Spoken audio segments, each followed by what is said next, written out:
Could you imagine the kind of betrayal that makes your own home feel like a battlefield? The kind where the people you love most become the very architects of your deepest pain? That's where my story begins. On a day meant for joy, turned upside down by a shocking demand. The scent of cinnamon and warm apples filled my kitchen, a comforting aroma that always reminded me of happier times. Today, my 60th birthday, I'd poured all my love and a good 2 hours into baking Jeremy's favorite apple pie, his absolute weakness since he was a little boy. I even splurged on that organic, locally sourced Gala apples he raved about last Thanksgiving. My son, Jeremy, was due any minute, and I pictured his face lighting up at the sight of his pie, just like he used to when he was small and would sneak spoonfuls of filling before it even hit the oven.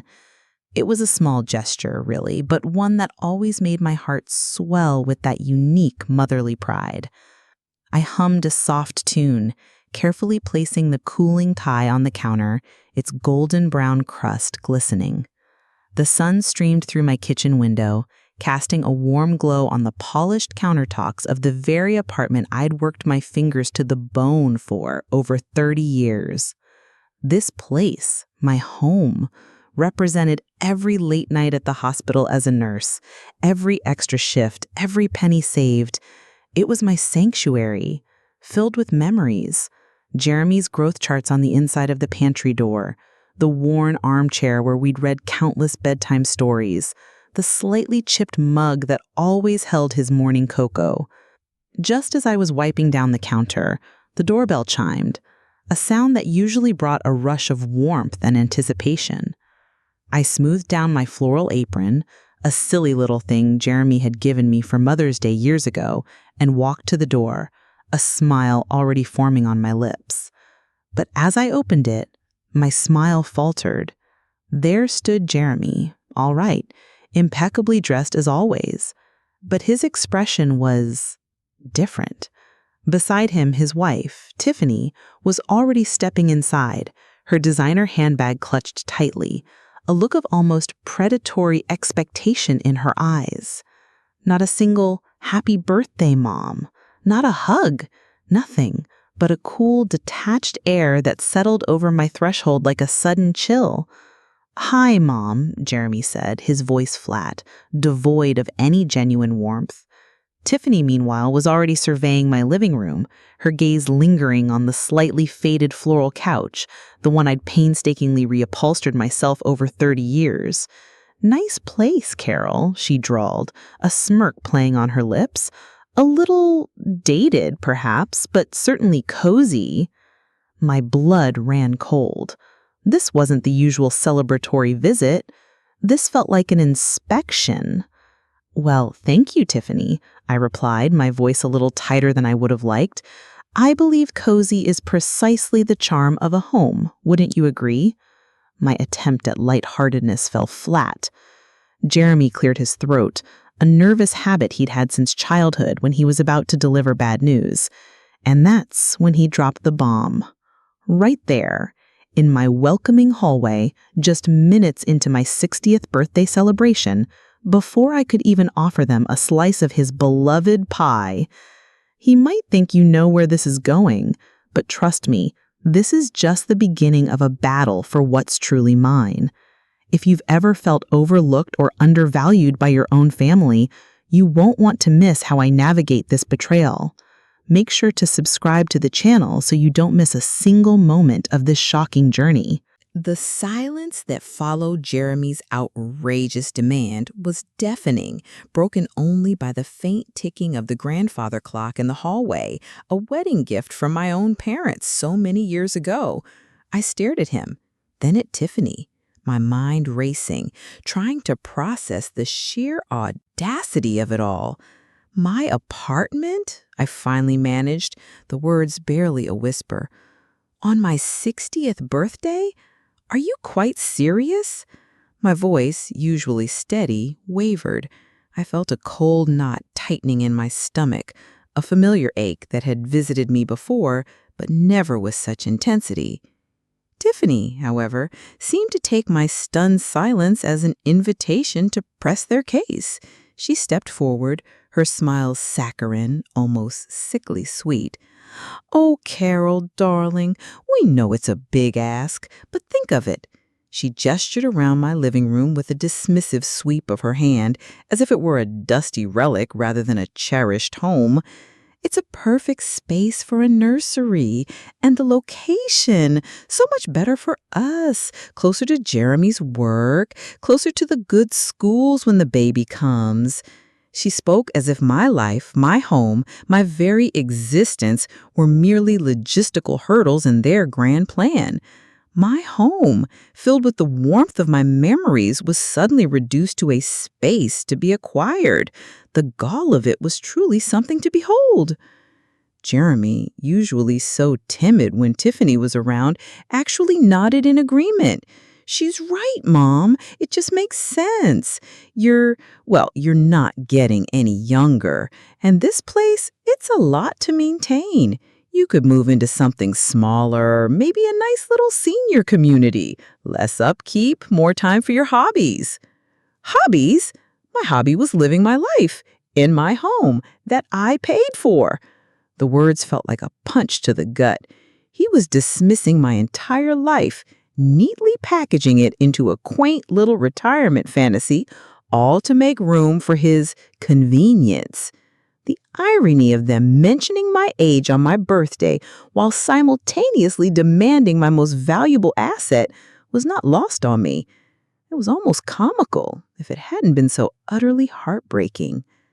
"A senior community?" I scoffed, a bitter laugh escaping my lips. "Jeremy, I'm 60, not 80. And this apartment is my home, not some spare room you can just claim."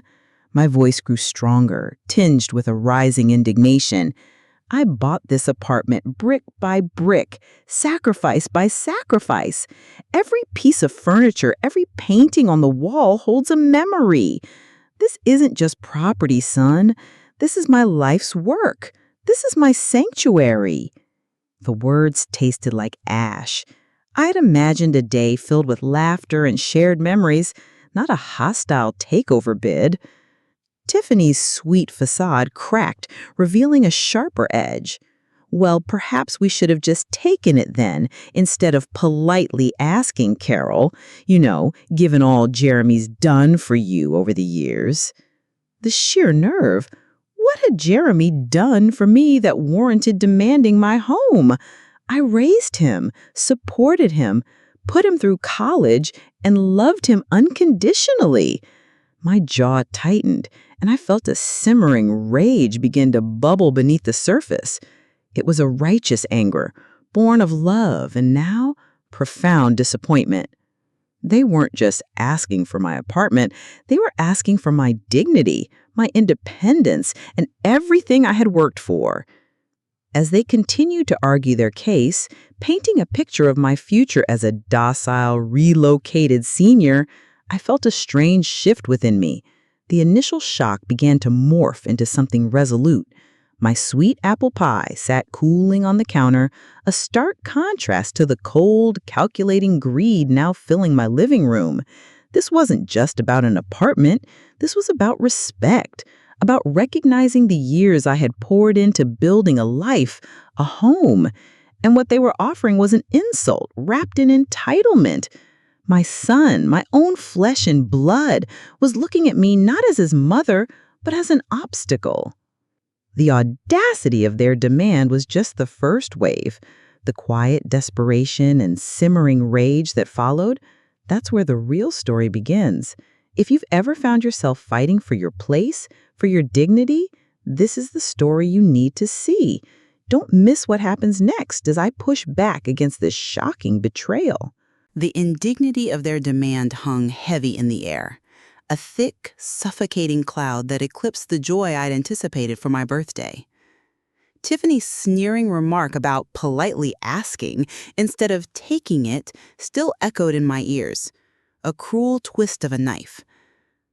I looked at Jeremy, my son, standing there, complicit in this outrageous scheme, and my heart ached with a pain far deeper than any physical discomfort. This wasn't just about an apartment. It was about the erosion of trust, the unraveling of everything I thought our family stood for. "So that's it, then?"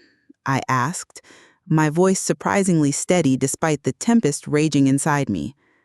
"You just expect me to pack up my life, leave my home so you can have a bigger nursery?"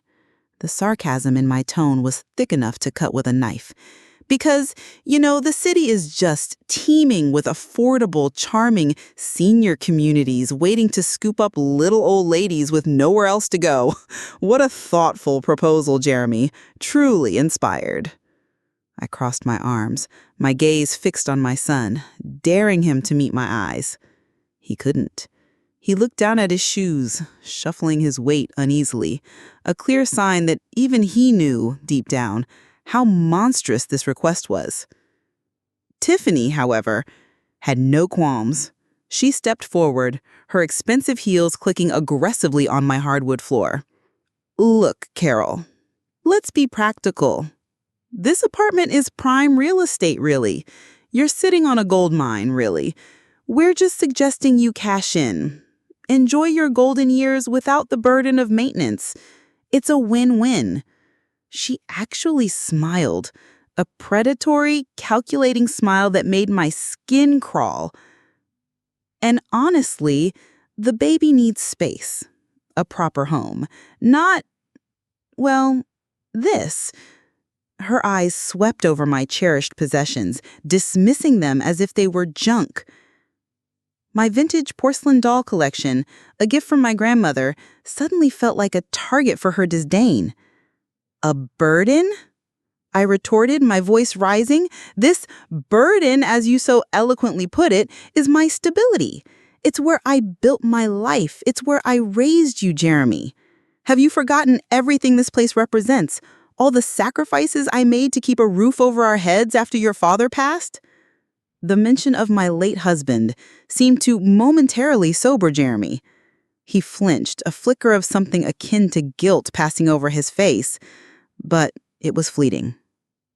Tiffany, however, quickly interjected, cutting off any possibility of genuine reflection. "Oh, Carol, don't be so dramatic," she cooed, though her eyes were nothing but soft. "That was years ago. Things change. People move on. We're offering you a solution, a chance for a fresh start."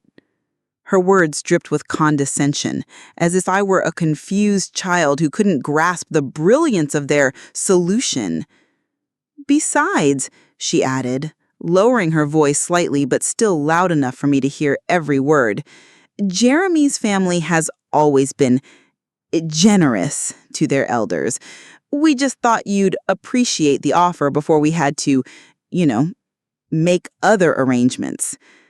The thinly veiled threat hung in the air, a chilling implication that they held some leverage I wasn't aware of. My blood ran cold, then boiled. I felt a surge of indignation, a fiery resolve hardening in my chest. They weren't just asking for my home. They were attempting to strip me of my agency, to dictate my future as if I were incapable of deciding it for myself. The sheer entitlement, the audacity of their plan was truly breathtaking.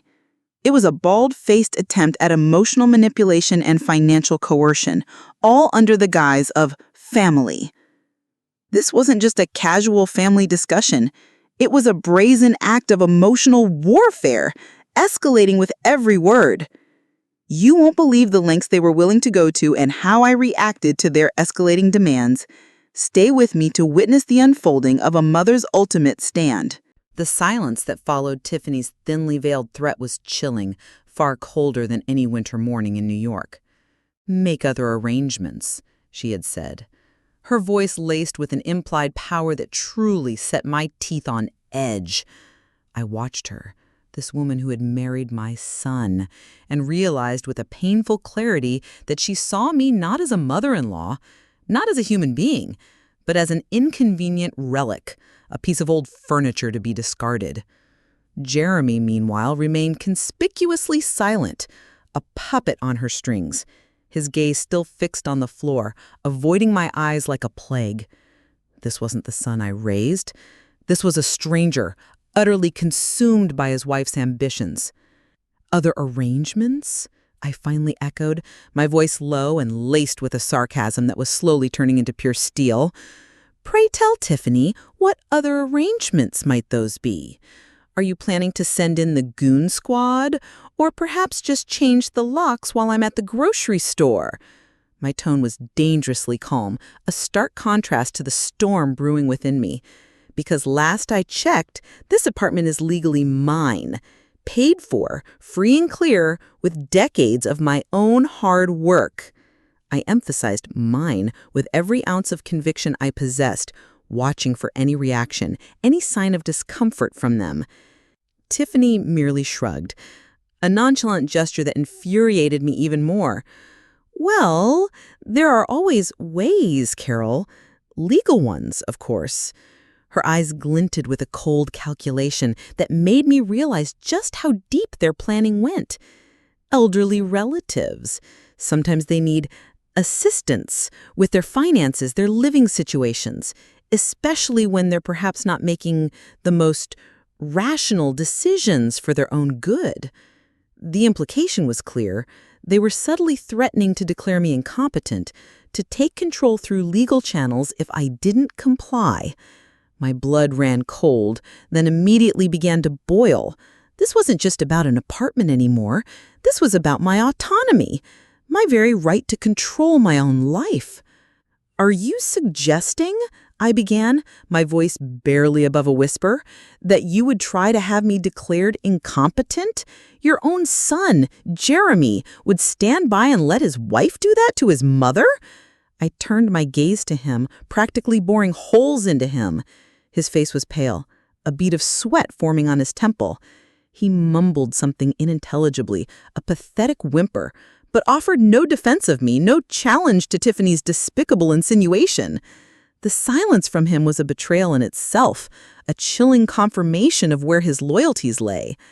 The pie, once a symbol of my love, now sat on the counter, mocking me. The celebratory balloons I'd bought for myself earlier that morning suddenly seemed pathetic, deflated. My birthday, which had started with such quiet optimism, had devolved into a full-blown confrontation, a hostile negotiation for my very home and independence. I looked at their smug, entitled faces, and a fierce determination solidified within me. They wanted a fight. They were about to get one. I wasn't just some frail old woman to be pushed aside. I was Carol Miller, and I had survived far worse than two entitled brats with dollar signs in their eyes. The following days were a blur of simmering tension and thinly veiled hostility. Jeremy and Tiffany, despite my outright refusal, continued to act as if their grand plan was a done deal, merely awaiting my official compliance. Tiffany would send me links to charming senior communities, glorified assisted living facilities really, complete with cheerful stock photos of retirees playing bingo. Each email was a fresh insult, a digital reminder of their audacious entitlement. I didn't bother responding.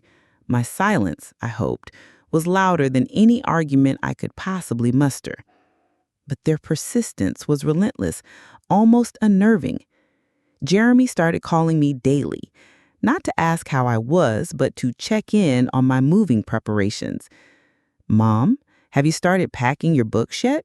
he'd ask, his voice annoyingly solicitous. "Tiffany says she saw some great moving boxes on sale." It was a constant psychological assault, a deliberate attempt to wear me down, to make me believe that my eventual capitulation was inevitable. My answer was always the same, delivered with a calm I didn't always feel. "Jeremy, we've discussed this. My answer is no. This is my home." One afternoon, I was carefully tending to my prize hydrangeas on the balcony, a little piece of nature in the concrete jungle that brought me immense joy. It was then that Tiffany appeared unannounced, strolling right into my apartment as if she owned the place, a spare key seemingly produced from thin air. "Surprise," she chirped, though her smile didn't reach her cold eyes. She was holding a tape measure and a notepad. "Just doing some preliminary measurements for the nursery, Carol. We want to make sure the crib fits perfectly." My gardening gloves still on, I straightened up, my heart pounding with a mix of disbelief and fury. "Tiffany," I said, my voice dangerously low, "what in the blazes are you doing in my apartment, and where did you get a key?" My eyes narrowed, scrutinizing her. She merely shrugged, feigning innocence. "Oh, Jeremy must have given it to me. He said you wouldn't mind. Family, right?" She gestured around, eyeing my living room with a critical gaze, scribbling notes on her pad.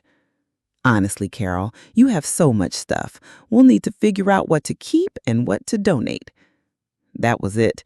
That was the final straw, the audacity of her presence, the casual assumption of ownership, the complete disrespect for my privacy and my possessions. It pushed me over the edge. My initial shock and disappointment morphed into an iron resolve.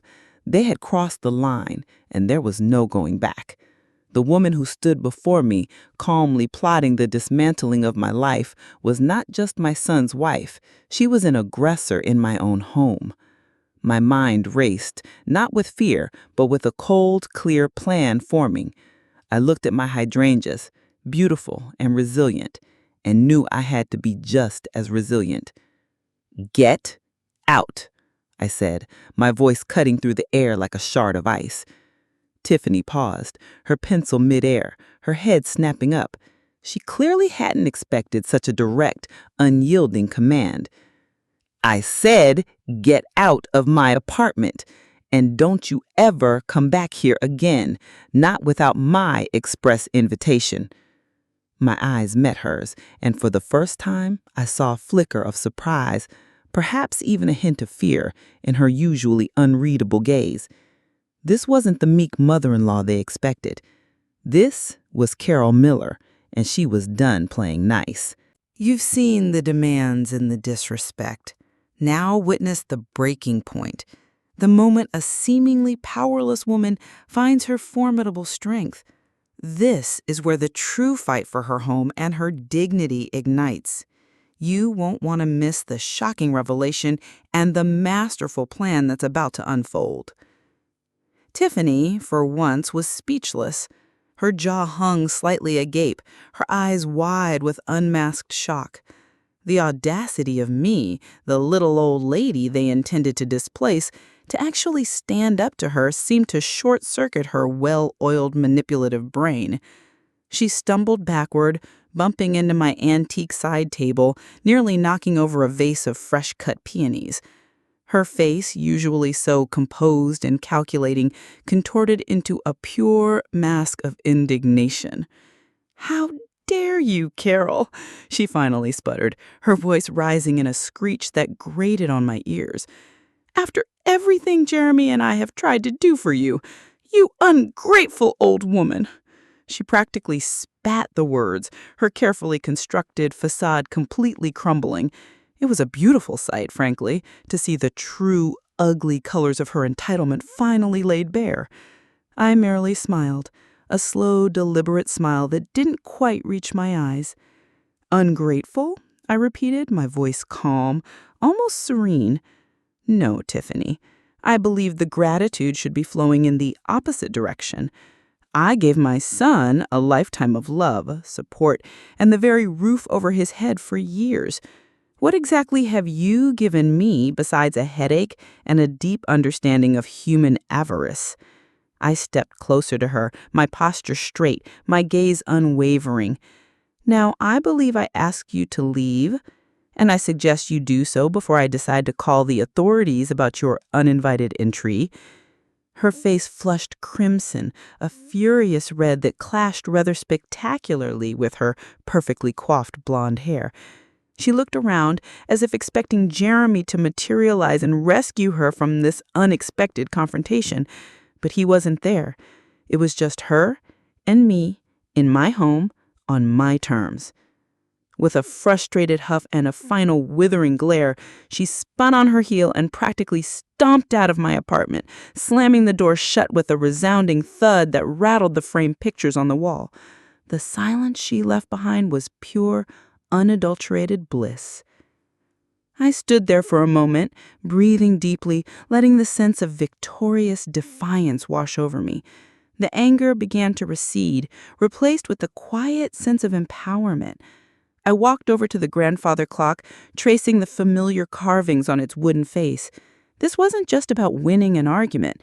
It was about reclaiming my narrative, asserting my boundaries, and refusing to be a victim of their greed. It was about standing up for myself when those who should have protected me chose to exploit me instead. Jeremy called later that evening, his voice tight with a mixture of anger and embarrassment. "Mom, what did you do to Tiffany? She's furious. She said you threatened her." "Threatened her, Jeremy?" I replied, a dry chuckle escaping my lips. "No, son. I merely informed her of the consequences of trespassing and reminded her that this is my home, not a free-for-all. Perhaps it's a concept you both seem to have forgotten. I didn't raise my voice, didn't resort to shouting. There was no need. The battle had been won, not with histrionics, but with quiet resolve." He stammered, tried to argue, to rationalize Tiffany's behavior, but I cut him off. "Jeremy," I said, my voice firm but tinged with a deep sadness, "I love you, but I cannot and will not allow you or your wife to disrespect me or my home. This apartment is not for sale, not for negotiation, and certainly not for your nursery. You need to figure out your own living situation, just as I did at your age." I then told him I needed some space and hung up the phone. The next morning, the apple pie was still on the counter, now completely cool.